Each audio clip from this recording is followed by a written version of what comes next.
Don't think too harshly of Hess. From your point of view, he's all right, Doctor. I think he's still an unrepentant Nazi. He's still a member of your gang. He tried to play God, Doctor. Only a fool would attempt that. I'll bet he did come here with peace proposals. He was furious because he was treated as just another prisoner of war. Maybe he thought that he could remain here a couple of days and then be sent back. I might add, Doctor, that he is being treated very well. So are his fellow prisoners. There are several thousand of them over here now, Doctor. I must say that the British treat your visiting German pilots very well indeed, Doctor.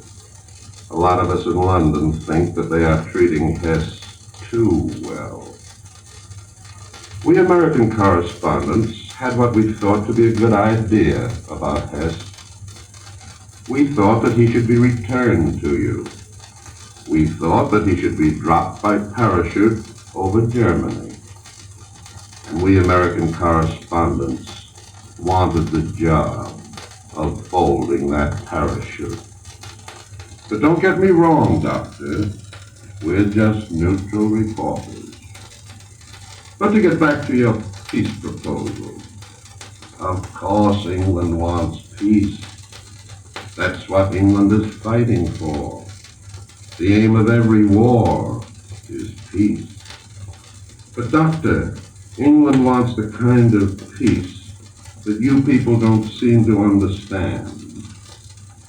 There are 44 million people on Churchill's Island, Doctor. Realize one thing. These 44 million people will die rather than submit to the kind of peace you want. That's how they feel here, Doctor. No one on this island is afraid to die.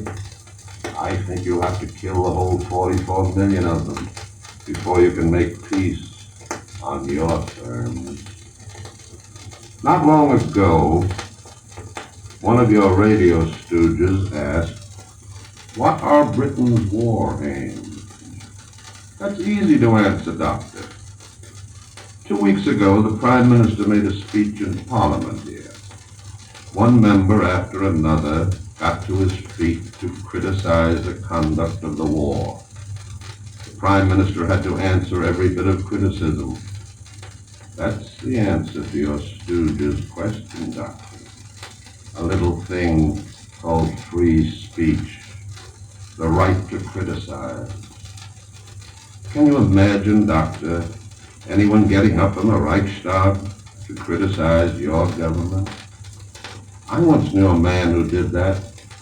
His name was Karl von Ossietzky, a brilliant liberal who hated war. That was all. 6 months later, I visited him in a concentration camp at Sachsenhausen. The guards let me say a few words to him. I asked if there was anything I could send him from Berlin. He said, yes, a book.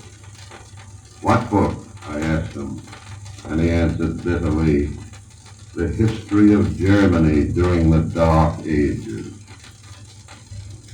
A year later, they awarded Karl von Ossietzky the Nobel Peace Prize.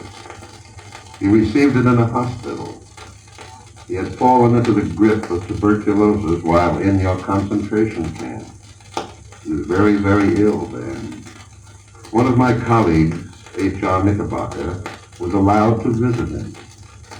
I heard great news from the doctors today, von Ossietzky said, smiling happily. Ah, then you were recovering, Karl, Knickerbocker asked. No, von Ossietzky smiled. It is much better news than that. The doctors told me that there is no hope, that I will be dead within a month. And as you know, Dr. Goebbels, he was dead within a month.